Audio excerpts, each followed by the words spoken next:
you guess what the number one question I am asked by potential homebuyers is? Now, if you or anyone you know has been considering buying a home, then you've either probably got or have heard the exact same question yourself.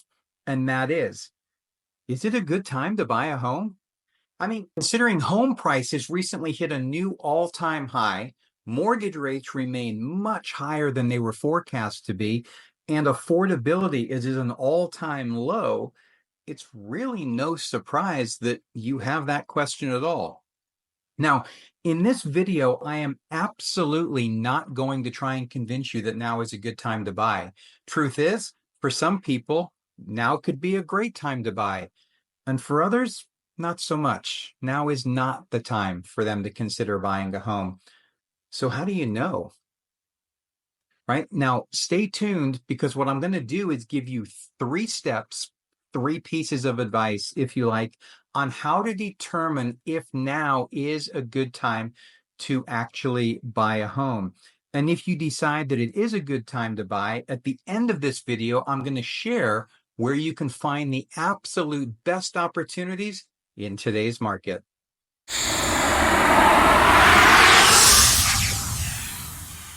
Hi, this is Andrew with the Andrew Smith team, eXp Realty here in Frisco, Texas. And you know, I am in my 23rd year in real estate right now. And over that time period, do you know, is now a good time to buy? Has been the number one question. Regardless of market, regardless of circumstances, regardless of anything else, it's always been the number one question because it's always on people's minds. Now, if you think about it, it makes sense. And the reason people have that question is nobody wants to buy if they think the market is about to fall. It honestly has nothing to do with anything else. I mean, why would you buy anything if you knew the price of what you were looking to buy was about to go down?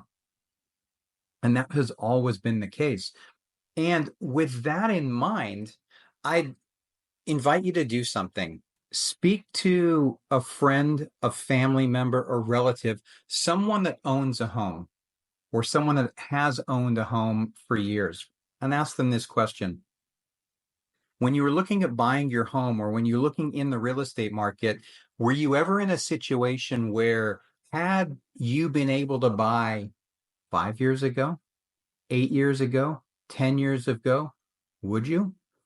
And unanimously, the answer to that question is going to be yes. Hindsight, right? It's always back. We always look back and say, oh my gosh, if only I'd have bought then. If only I'd have bought that now. Can you believe what that home is worth now? And I did the exact same thing myself when I was buying. Truth be told, when I bought my first house, the market actually went down right after. Didn't matter. I wasn't going anywhere. And when the market came back and I ended up selling that home, trust me, I did absolutely fine, did just fine. Right. So keep that in mind. It's, you know, we're in a society right now where we often get very short-term focused, right, on what it is that we're looking for. All right. So the number one thing that I invite you to do, block out the noise. There's a lot of noise. There's a lot of conflicting headlines. There's a lot of people making videos. Block out the noise. I don't care if you watch my videos, watch someone else's videos. Just pick your source of information carefully and then follow that. Unblock everything else out. And the reason I say that is the headlines these days, and they're especially surrounding real estate, have been extremely noisy. And to be honest with you, they've been flat out wrong. Now, if you go back, look at when COVID hit, video after video after video after video, report after report, headline after headline, the market's going to crash, the market's going to crash, the market's going to crash, everything's going to come tumbling down. Foreclosures are going to make 2008 look like a small swell in the ocean compared to the tsunami that's coming. None of it ever happened, right? And it didn't happen because the fundamentals that were needed to cause that to happen simply weren't there. It was people with an opinion, which is fine, just throwing things out there, throwing things out there, not based on anything. Now, that doesn't mean to say that you can't make assumptions and those assumptions can't change or be wrong, but I just invite you, block out the noise and be very careful and wary of where it is that you are getting your information.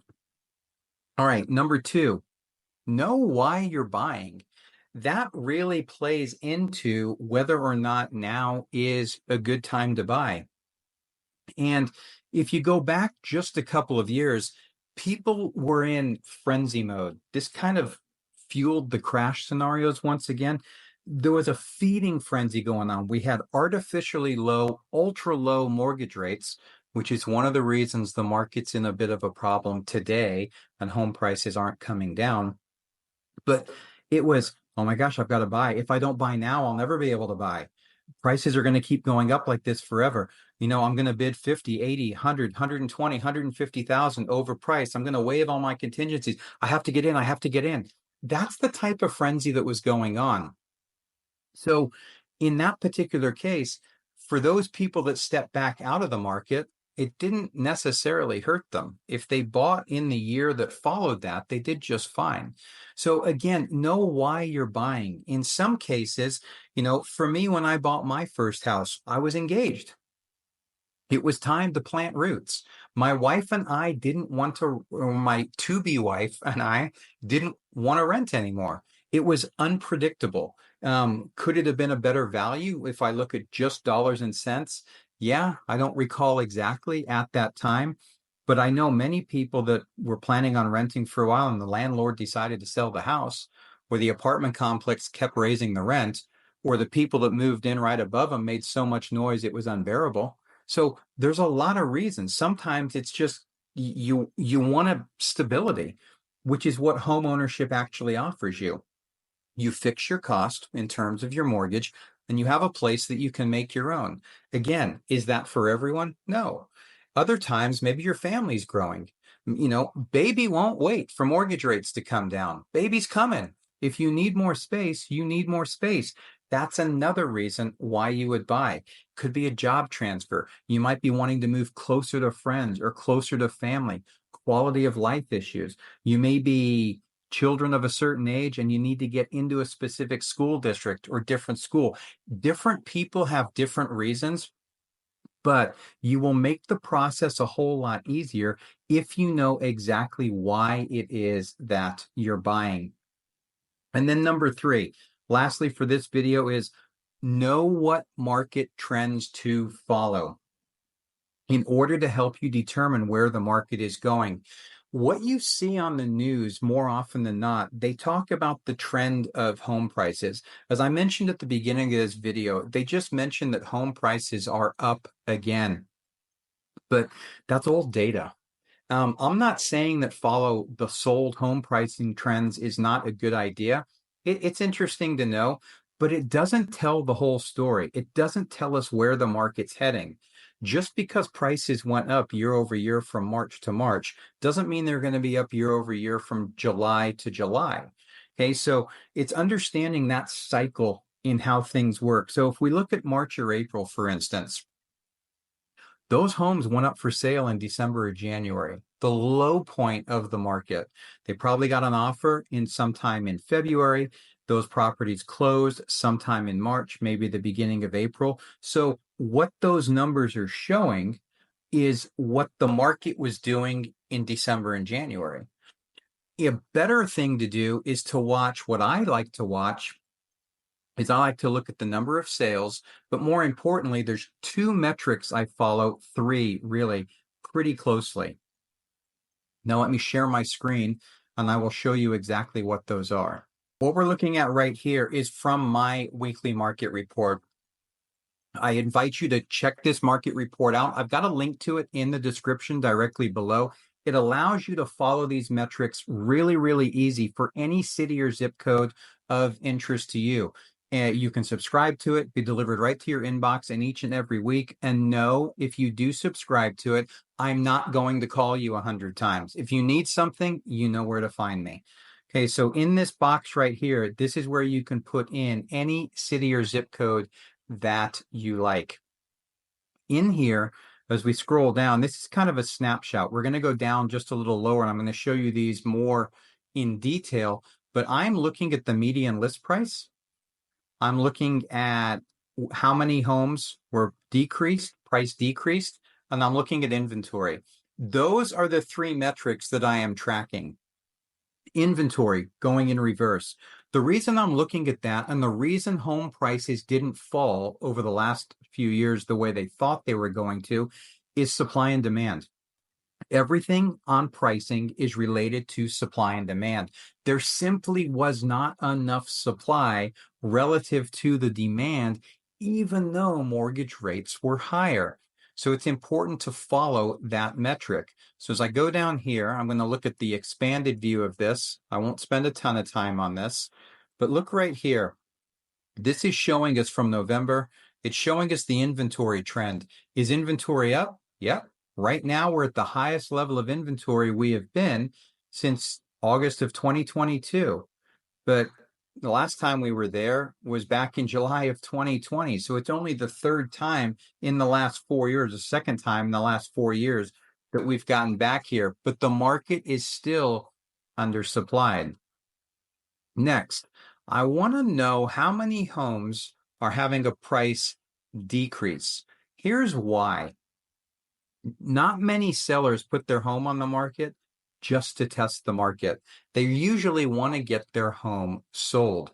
And with that in mind, if it's not getting the activity that they want, they're going to start cutting the price. Okay, so it's important to watch where that trend goes. If we go all the way back here into 2019, you can see what the percentage is. If we look here, back in November, 58% of the homes were having to cut their price to go under contract. That has fallen. We actually have jumped back up. We're at 44% right now, which is a little high for the spring, considering this is the busiest time of the year. But I will say there are indications that that is starting to flatten, meaning sellers are not having to cut the price as much as they were or as often in order to get under contract. When you look at that and you combine that with our median list price, this is an important trend to follow right here. Now, this dash line is showing us the 7-day trend. It's more volatile. And the solid line is a 90-day trend. So it's normal. If I scroll here, you can see it's normal. Here's the beginning of the year, February. We run up in pricing during the spring. It dips off towards the winter. We run up again. But look at this. February 2nd, average price here in Frisco of the listings was $793. Here we are now in May, $799. $793 to $799. That's not a whole lot of change. So what does that tell us? Well, what that is actually telling us is that home prices are flattening out. This is a good indication of where future pricing is going to be. If somebody is selling their home and I'm meeting with them, we look at the latest activity on the market. We look at the closed sales, we look at properties under contract, and we look at those listed to see how we're going to position that seller's home. As you can see here, you're not seeing a lot of upward trend in that chart. That is telling you that pricing is relatively flat. There's no indication that pricing is going to fall. May drop 1% here and there, but nothing major. But pricing is relatively flat. So keep that in mind. So if you're sitting on the fence and you're not sure if now is the right time, based on the latest pricing information, there's not necessarily any reason for you to rush to jump in. Pricing is not running away from us right now. If you wait 2, 3, 4 months, you're going to be fine. It's not like a couple of years ago where prices are suddenly going to be up another $50,000, $100,000. I don't see that happening right now, but that's important to watch. If you start to see that tick up and you start to see price reductions tick down, that's an indication that there could be some upward pressure on pricing, which, if mortgage rates fall later this year, as they are widely expected to do, then that could be the case that we find ourselves in. all of the buyers, possibly like yourself, that are sitting on the sidelines are going to start dumping back into the market as those mortgage rates fall. And we're still undersupplied, which is going to put some upward pressure on pricing. No, I don't think it's going to be runaway appreciation by any means, but it will put upward pressure on pricing. We are still seeing that in many of the new home communities. We're still seeing them increase price from phase to phase. So that's just something to keep an eye on. Now, as I mentioned at the beginning, thanks for sticking around. Where can you get the absolute best value in today's market? Well, there's two things. If it's a resale home that you're looking for, watch days on market. If you can find a home that's been sitting on the market, 55, 60, 65, 70 days, and that's a motivated seller, there's probably an indication there that they're going to be more negotiable. So whoever you're working with, have them run a days on market report for you to find what could be some hidden opportunities. The other one is in new construction. Now, keep in mind, new construction homes are always going to be priced at a premium compared to resale. They do have the latest tech, the latest energy efficient items in them, and they're also future pricing those homes a little. But if you can find a new construction home that is done or going to be done in the next 30 to 60 days, the builder wants that under contract. In addition to probably being negotiable on the price, we've been very successful in getting price reductions from the builders. They are also offering some substantial financing incentives right now, permanent rate buy downs. I saw one this morning offering 5.75%, 30-year fixed. I've seen some other ones offering a 2-year buy down at 4.5%. So those can offer some absolute great opportunities. Now, if you'd like more information about that or any of the information I've shared in this video, I invite you to schedule a call. It's completely free. I'd love to hear more about your situation and go deeper into some of these items that are specific to you and what you need so that you can make the best decision for you and your family. Now, I invite you to stick around and watch one of these videos coming up next.